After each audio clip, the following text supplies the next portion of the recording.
Well, welcome back to the Anti-War Room, a roundtable discussion of what is going on in that capital of ours, and a lot has been going on with the Iraq War. Darcy Scott Martin is here to my left from True Majority, John Isaacs from Council for Livable World sitting on my right. And Darcy and John, it's been a very busy week up in the Capitol. Let's, Darcy, start with the House. There was finally a vote on a piece of legislation, an amendment that would really do what most of us want to see happen, which is fully fund the systematic and safe withdrawal of our troops. Why did we get that vote, and what happened? Well, we had our discussion last Thursday, and that very evening, leadership came to agreement with some folks who want to see the war end in the House and allowed this amendment to be voted on prior to the final bill.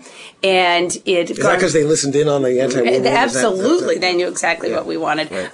McGovern's amendment is very strong with all the benchmarks that lots of people would like to see happen. The 171 votes included 2 Republicans, and it gave many members a chance to set down a marker that said, we want to see change on what's going on in Iraq, and we don't know what form it'll take, but we want something. And so we got 171, which is an exciting number. And then followed up by passing the supplemental. Any surprises in that vote? People who you thought we'd have and didn't have, or vice versa? Personally, I was looking at the number from 2003, the emergency supplemental votes that we got a no on, and that we'd gotten 132. So to beat 132 to me was going to be an exciting moment, and I set my high water mark in my mind at 150. So 171 was a very exciting number, and lots of people took the opportunity to say that they wanted to see change in the war policy. So the class is definitely half full, but we did lose the majority leader of the House, Steny Hoyer. Was that no surprise there, though? No, he certainly had not ever publicly said he was going to support this amendment. I think that he'll be slow in coming. But when we get him, we know we've won. Okay, and so that one of the advantages to this vote is that we know exactly who voted with us and voted on the other side, and we can begin our conversations with those people. So if you live in Maryland and Steny Hoyer's district, you might want to have a conversation. John, meanwhile, back at the ranch over on the Senate side, there was a very similar vote on a very similar amendment. Senator Feingold and Senator Reid proposed a similar thing. A different outcome over there.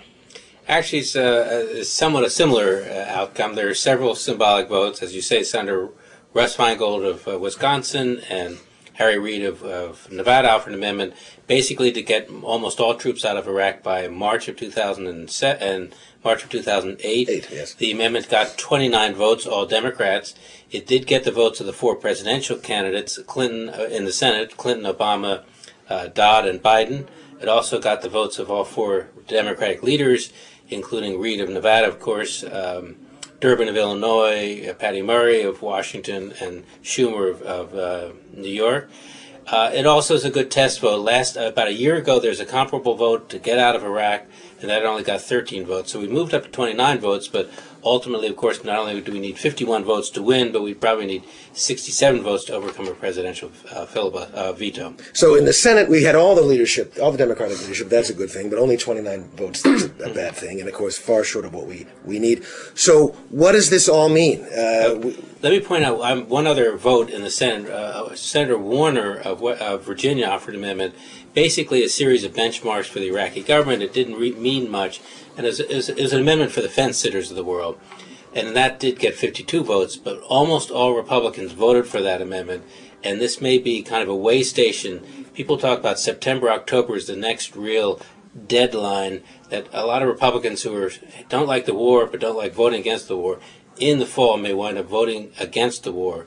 And that vote on the Warner Amendment kind of was a way station to that vote. So fence setters of the world unite. Here's Correct. A way station for you. You can signal kind of that you maybe not like this war so much, but you make sure that the president gets everything that he wants. And in terms of any of these benchmarks, he can waive anything that he wants. Absolutely. So you're in line, you're a good foot soldier, but you're signaling to the folks at home, I'm hearing the message, and maybe I should be at least indicating I don't like what I'm doing on behalf of the administration. Correct. Okay, so now what does this all mean? We now have, finally, we've heard from leadership of both sides that there's going to be a supplemental that will be voted on next week. What do we expect? What's going to happen? How do we get that supplemental, and what will it look like? Negotiations are underway, including the two Senate leaders, again, Reid of Nevada and McConnell, the Republican leader from Kentucky, as well as Speaker Pelosi and Boehner of Ohio, the Republican leader in the House, plus Josh Bolden negotiating for the White House. And it's pretty clear they're going to agree to a bill that'll have a series of benchmarks for the Iraqi government. The Iraqi government has to be unified and get its constitution order and everything else. Whether there'll be consequences if Iraq does not meet those benchmarks, which it almost surely will not, is not clear. This is likely to be agreed to, as you say, next week and brought before the Senate and House before the Memorial Day break. Okay, and then that will provide money for the war through October 1st. Meanwhile, back at the ranch... Potentially. The House's version is a shorter timeline, and it's something that Bush once again has said he'd veto. It's a slippery slope in terms of, House Democrats saying, this is the thing, this is the line in the sand for which I will not vote. It started out, there have to be timelines, there have to be, and we keep moving further and further away from those lines in the sand. There were a lot of people who said, if we don't keep a short leash on this, I won't vote for the final bill. Will a supplemental with just some benchmarks that have no consequences to them garner enough Democratic support for it to pass again in the House? Or will it gather enough Republicans to make it not matter? So basically, this is almost a complete capitulation to the administration. It's giving them everything that they want, all the money that they want. And then you're right. The question then becomes, certainly if I were in the House, I wouldn't be voting for something like this. There's probably a lot of Democrats who will not. And so is, in fact, the leadership counting on the fact that Republicans will join enough Democrats, conservative Democrats, to pass it? Is that what we will likely see next week? Yes, absolutely. That's what you think. So okay. So it's one of these situations in which we need to bring, again, like last week, as strong a vote as possible for our side. If you like pure capitulation of the president, of course you want to encourage your members to vote for this. If you think enough is enough, you want to have them vote against it, and that's coming up next week, probably Tuesday or Wednesday is when we can see this. Meanwhile, not to complicate things too much, but in addition, this is the supplemental just gets us perhaps to October 1st, maybe not even to October 1st, as Darcy says. But now we've got the 2008 fiscal year, and we've got a defense authorization process and a defense appropriations process, which is now underway. The authorization was on the floor. That is, the defense bill, the defense authorization bill, was on the floor in the House this week.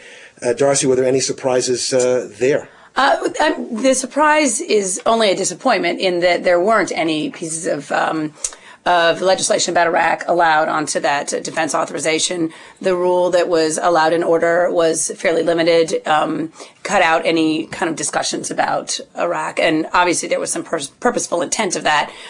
Even within the amendments that were allowed in order, there were amendments that were pulled prior to being voted on just for concern that they wouldn't have enough votes, everything from the legislation that says that military women can have contraception. There were a variety of amendments that were pulled and not even voted on the floor. So clearly there was a decision made to make defense authorization not be a bill about Iraq. And so... And isn't it ironic? Because up to this point, all the funding for the Iraq war has gone through what they call supplementals. That means outside of the regular defense bill, just a supplemental that's attached that we debate and vote on just separately. But this time, for 2008, we're talking about incorporating for the very first time Iraq into the defense bill. And so here we have the first defense bill with Iraq in it, and no debate or discussion about Iraq was allowed onto the floor. Interesting. There was an interesting vote on Iran. There was a proposal that was put forward by Peter DeFazio of Oregon that reflected what Walter Jones had done earlier, which is to say that there will be no attack allowed on Iran unless very extreme circumstances without the expressed authorization of the Congress, and that went down to a sound defeat. What's going on here? What's going on here? That's Have we learned nothing? I mean, did that surprise you? It surprised. I expected to lose, but not quite that badly. I think it reflects a couple things. One, that Congress, even after the Iraq War, doesn't want to tell the president exactly what he can do in terms of war making. Two, you got strong lobbying against the amendment, I think, by the American Israel Public Affairs Committee and other groups. And three, clearly, Iran is a bad actor in terms of its nuclear weapons development, its human rights record, it's what it says about the Holocaust in Israel. And members, I think, want to say, well, let's keep options on the table. Even if we may not use them, let's keep the military option. Now, the DeFazio Amendment wouldn't have taken that option off the table. All it said was Congress would have to vote on it, but I think members are reluctant, appear to be voting for Iran. Yes, there was a perception that it was strengthening Iran's hand to have that vote. It was strengthening our hand against Iran, in other words. No, it was strengthening the hand of Iran if that bill had passed. If it had passed. Right. I see. Okay, but so as people it were is, saying, I'm not strengthening the hand of Iran, I'm voting against yeah, this isn't it amendment. ironic? Because this was exactly the rationale way back in 2002 when we had the authorization for Iraq. It was to show strength, it was to show unity, and a vote to not authorize the president to attack Iraq would have been showing weakness and favoring Saddam Hussein. And the same rationale. Boy, it's deja vu all over again, and you'd think we would have learned something since that vote in 2002. Well, it's been a busy week. It's going to be another busy week next week. This process continues. The key vote next week, of course, is on the supplemental, and we will know one way or the other in the next few days. We'll be back next week to talk about that, talk about the authorization, and then right on its heels, the appropriations process for the defense bill. Thank you very much, John. Thank you, Darcy. Thank you, and we'll see you next week.